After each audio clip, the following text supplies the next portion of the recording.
a Hindu man was lynched in Bangladesh and Dhaka now calls it an isolated case. The brutal killing of Deepu Das has sparked outrage, but the Bangladesh government is in denial mode. Dhaka insists the incident involved just one Bangladeshi citizen and rejects any suggestion of minority targeting. The denial comes even as Islamist street violence and unrest play out openly. And instead of addressing the lynching, Bangladesh has shifted focus, alleging protests outside its High Commission in New Delhi, a charge firmly rejected by India. India has made it clear no such protests took place, but the big question is this a classic deflection to downplay the crime, deny minority persecution and also avoid accountability. Meanwhile, there was a brief protest outside Bangladesh Embassy in New Delhi. As per cops, 15 to 20 people gathered and raised slogans.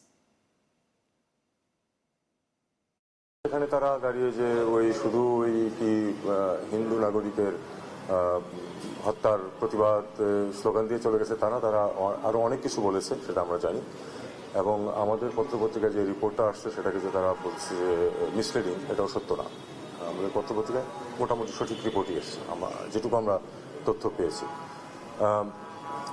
আমার কাছে প্রমাণ নেই যে তাকে হত্যার হুমকি দিয়েছে কিন্তু আমরা এটাও শুনেছি যে তাকে হত্যার হুমকি দেওয়া হয়েছে সেটা কেউ একজন কথা বললো সেটার মধ্যে হতে পারে কিন্তু আমার কথা হলো যে এই পর্যন্ত আসতে পারবে কেন এসে এখানে হুমকি দিতে পারবে কেন সাধারণত আমরা যখন কোনো প্রোটেস্ট গ্রুপ যখন যায় সেটা আগে থেকে ইনফর্ম করা হয় এবং পুলিশ তাদেরকে একটু দূরে এক জায়গাতে আটকে দেয় কখনো যদি কোনো কাগজপত্র দেওয়া থাকে দুইজন এসে দিয়ে যায় এটা হলো নর্ম সবখানে এটা হয় আমাদের দেশেও হয় এটা আমরা গ্রহণ করি না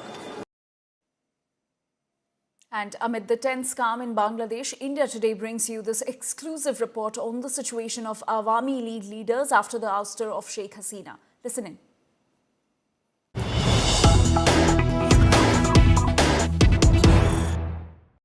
ये तीन मेरे साथ वो चेहरे हैं जिनकी जिंदगी 1.5 साल में इतनी बदल गई है कि वो खुलेआम कहीं घूम नहीं सकते।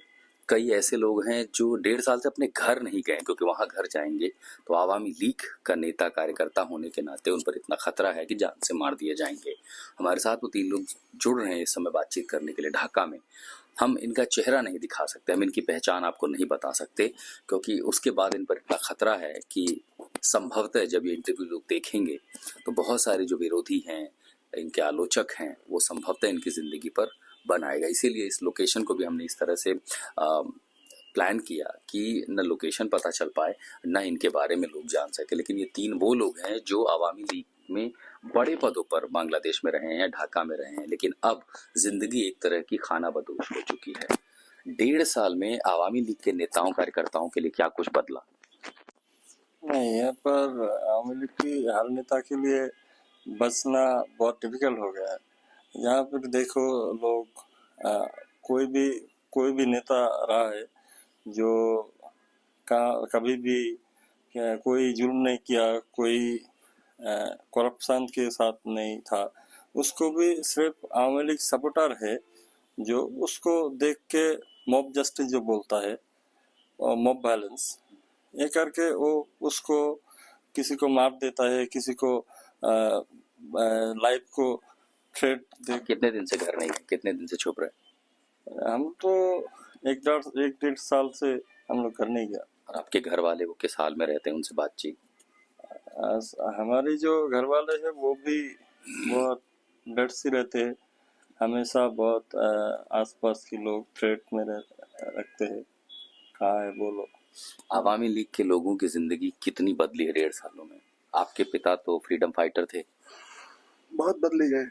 मैं I can't see my father almost 1 year 2 months। मेरा घर पे अटैक हुई है, मेरा फादर के ऊपर अटैक हुई है जो इस देश के लिए सब कुछ त्याग करे। तेरा इस लाइफ मैं इमोशनल हूँ राइट नाउ। इस मुल्क में जो चलिए ना, बर्मा पे मॉग है ना, मगर मुल्क है। इस पर जो पीपल है ना, नहीं जाइए, क्या करिए, ये अल्लाह के नाम पे मॉब जस्टिस करिए। But in Islam which is not support. पर मैं आता हूँ आपके पास, आवामी लीग के जो लोग थे उन पर भी तो यही एलिगेशन था कि जब आप पार्टी में थे आपने लोगों पर जुल्म किए, लोगों को गिरफ्तार किया, बेवजह उनको सताया, सप्रेस किया। यही आरोप तो शेख हसीना की सरकार पर लगा था, जिसलिए लोग सड़कों पर उतरे थे। इसके लिए जो बोलता है যে যে আওয়ামী লীগ टैग লাগিয়ে तो সে এই বাংলাদেশ पर नहीं था रहेगा तो दिस सिचुएशन मैटर करे যে আওয়ামী লীग के लोग देखो को उसको मार देगा, देखते ही मार देगा, देखते को मार देगा। मॉब वायलेंस का डर लगता है अब यहाँ रहने में। है, डर लगता है। तो रिसेंटली যে এক ভায়োলেন্স যে हुआ যে मयमनसिंह में एक युवक के घर हिंदू युवक को मारा तो घर से মানে लेके आए एंड ताकि मार से गया एवं आगुन से जल दिया। हाँ, ये सब नहीं होता था पहले, जहाँ तक मुझे पता है पहले बांग्लादेश में कम से कम ये नहीं होता। आप लोगों ने देश छोड़कर भागने की कोशिश की। देखिए शेख हसीना सरकार पे अमल में मेरा दो तीन पे घर से बाहर जहा कोई बार नहीं कुछ नहीं मिला। बट इस टाइम पे छिनताईकारी मॉब